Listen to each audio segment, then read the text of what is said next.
Hi guys, welcome to my YouTube channel English Abhimanyu. मैं पिछली class में आप लोगों को ट्रांसफॉर्मेशन बताया और आज ट्रांसफॉर्मेशन समाप्त हो गया। अब मैं आप लोगों को एक स्पेशल यूज कंडीशनल सेंटेंस जो हर भर्ती परीक्षा में रामबाण होता है उसको मैं देने जा रहा हूँ। तो आइए देखिए, मैं पढ़ाने जा रहा हूँ, आपको बताने जा रहा हूँ conditional sentence. Conditional sentence means ससूचक वाक्य। इससे एक नंबर निश्चित आएगा, इतना ध्यान रखिएगा। अगर आइए ना तो क्या हो जाएगा conditional sentence. What is stand by conditional sentence? What is the conditional sentence? I want to tell you first a sentence that shows conditions is called a conditional sentence. A sentence that shows conditions is called conditional sentence. And there are many conditional sentence. I think you can see it very well. If, in case, till, until, and I have already noted the Hindi of these conditional sentences. Suppose that anybody say to you, how many kinds of conditional sentence? So I think you know there are mainly three kinds of conditional sentence. Number one, present conditional sentence. Number two, past conditional sentence. And number three, perfect conditional sentence. Perfect का मतलब past perfect conditional sentence. So I am going heading number one, present conditional sentence. Means I want to tell you about present conditional sentence. What was stand by present conditional sentence? So guys, listen to me carefully because present conditional sentence has two rules. So first, I am going to present conditional sentence. I am going to give a heading. Number one, present conditional sentence. In present conditional sentence, we study. In present conditional sentence, we study about the rules. I am going number first rule, rule 1.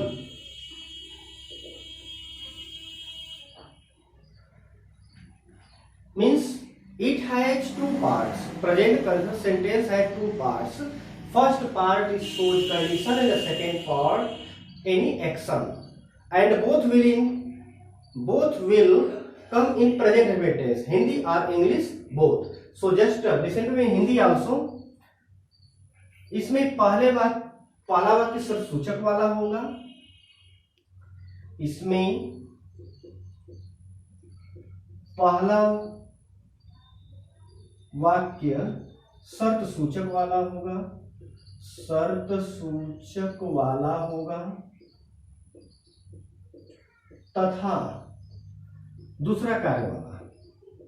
तथा दूसरा कार्य वाला और दोनों present indefinite tense में आएंगे। Present indefinite tense में आएंगे,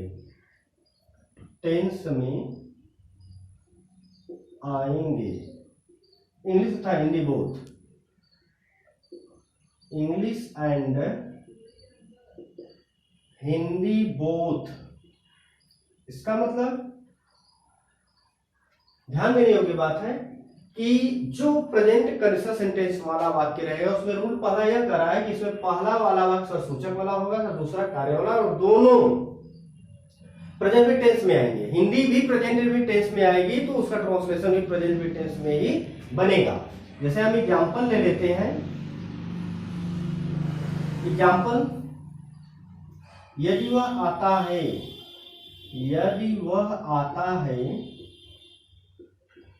तो मैं उसे पढ़ाता हूं।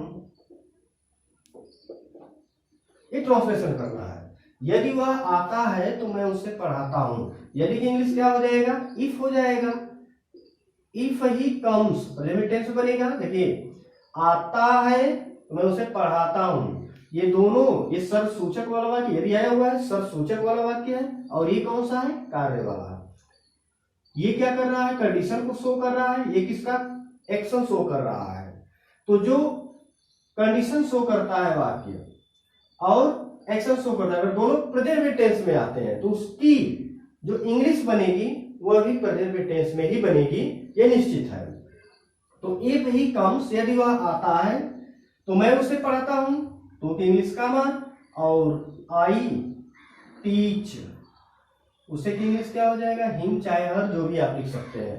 If he comes I teach him, यदि वह आता है तो मैं उसे पढ़ाता हूं। और सेंटेंस देता हूं, यदि वह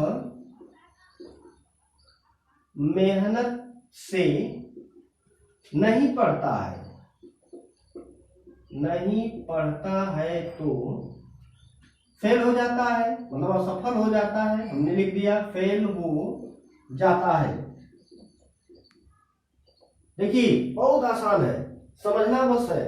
यदि वह मेहनत से नहीं पढ़ता है तो फेल हो जाता है, निश्चित ही बात है, मेहनत नहीं करेगा तो भाई असफल हो जाएगा।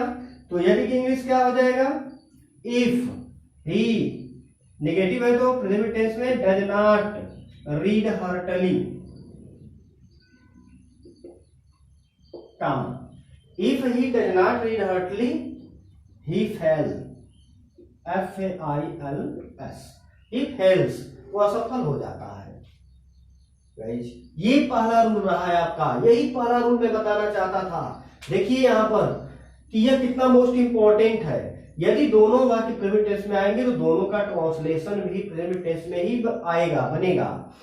आपको आता कैसे है, एयरफोर्स नेवी आर्मी एग्जाम्स में आता कैसे है, ये करेगा क्या, ऑप्शन दे देगा ABCD, और यहां कम्स न लिख के कम दे देगा, कहेगा कि correct of the following sentences. तो करेक्ट क्या यहाँ इनकरेक्ट हो जाएगा, क्योंकि सब्जेक्ट सिंगुलर नंबर का है तो वर्ब भी सिंगुलर नंबर की प्रयुक्त होनी चाहिए, इसलिए यहाँ पर कम नहीं बल्कि कम से होगा। लेकिन जो आता है आपके एग्जाम में हर बार आता है, बार बार पूछा जाता है, वह रूल नंबर 2, वह रूल नंबर 2 में पूछता है, और मैं रूल नंबर 2 में आपको ले चलता हूं।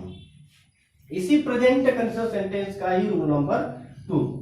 तो रूल 2 में आइए देख लीजिए आप, रूल 2, इसमें भी पहला वाक्य, यानी इसमें भी पहला वाक्य शर्त सूचक वाला होगा, शर्त सूचक वाला होगा, तथा दूसरा कार्य वाला, तथा दूसरा कार्य वाला, और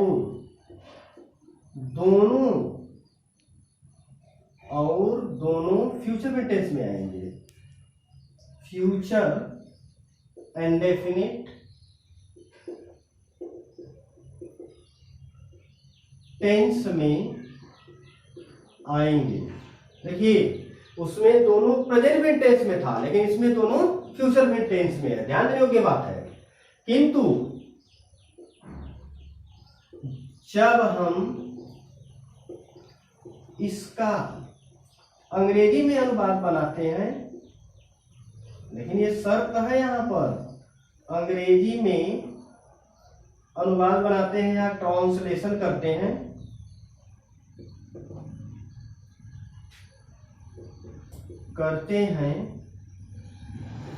तो शर्त सूचक वाले वाक्य का अनुवाद, शर्त सूचक वाले वाक्य का अनुवाद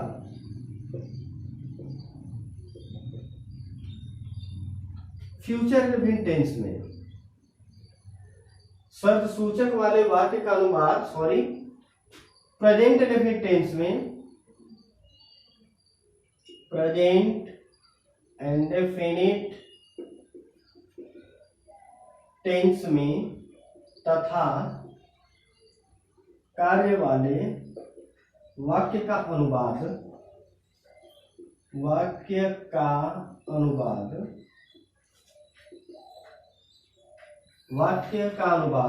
फ्यूचर में टेंस में बनाते हैं, फ्यूचर इंडेफिनिट टेंस में बनाते हैं, ध्यान देने योग्य यह बात है कि थोड़ा रूल क्या कर रहा है कि इसमें भी पहला वाक्य सूचक वाला means in the second rule also first form comes in condition and second shows action, but both will come in future with tense, but when we translate into English, then the sentence of condition, the sentence that shows condition translated into present with tense, and sentence that shows actions translated into future with tense. This is the difference. So now translate. Example, next example. यदि तुम आओगे, यदि तुम आओगे तो मैं तुम्हें पढ़ाऊंगा। गाइज ध्यान देने योग्य बात यह है, यदि तुम आओगे means what, if you come, if you कम, ये नहीं है, देखिए फ्यूचर में टेंस में है, ये है किसमें, फ्यूचर में टेंस में, लेकिन जब अंग्रेजी अनुवाद बनेगा तो इसका ट्रांसलेशन जो सरसूचक वाला है उसका प्रेजेंट में टेंस बनता है, और यही एग्जाम में बार बार पूछता है। कैसे पूछता है मैं बताऊंगा। If you come comma I shall teach you, मैं तुम्हें पढ़ाऊंगा, यह बन गया आपका ट्रांसलेशन। लेकिन ध्यान देने योग्य बात है, यही लिख देगा आपका ए बी सी और ये डी हो जाएगा, और ई में नो एरर लिख देगा। यहां पर लिखा क्या रहेगा, यू यहां लिख देगा will. If you will come I shall teach you, यदि तुम आओगे तो मैं तुम्हें पढ़ाऊंगा, इस तरह का वाक्य देगा। गाइस लेकिन ध्यान देने योग्य है, रूल क्या कर रहा है, इसमें भले दोनों फ्यूचर टेंस में आए हिंदी, लेकिन जब ट्रांसलेशन करेंगे तो सरसूचक वाले वाक्य का अनुवाद प्रेजेंट में टेंस बनता है, फ्यूचर में नहीं बनता है। तो यहाँ विल नहीं होगा, इसलिए बी वाला क्या हो जाएगा, इनकरेक्ट। इसलिए यहाँ पर हमने विल नहीं लिखा है, इसका ट्रांसलेशन किसमें किया है, प्रेजेंट डेफिनिट टेंस में किया है। तो यह जो एग्जाम्पल है वह हर एग्जाम में, चाहे दुनिया का कोई वनडे एग्जाम होगा उसमें निश्चित पूछता है, मेरी गारंटी है। इसलिए आप लोग इसको अगर याद करते हैं तो एक नंबर फॉलो करते हैं। जैसे दूसरा में, जब तक वह यहां रहेगा मैं नहीं आऊंगा, मैं नहीं आऊंगा। ध्यान देने की बात है, जब तक वह यहां रहेगा मैं नहीं आऊंगा, इसका ट्रांसलेशन जब तक वह यहां रहेगा, जब तक की तब तक की इंग्लिश टिल ही, यहां रहेगा मतलब रुकेगा, ठहरेगा, till he stay, STAY, till he stay, STAYS, till he stayed here, comma I shall not come, बन गया ट्रांसलेशन। तो गाइज यह प्रेजेंट कंडीशनल सेंटेंस का दो रूल मोस्ट इंपॉर्टेंट है आपके एग्जाम के लिए। अब देखना यह है कि आप कितना एग्जाम में सफलता प्राप्त करते हैं। इस चैनल को पढ़कर, अगर यह चैनल अच्छा लगा तो आप निश्चित सब्सक्राइब और शेयर करें। Thank you.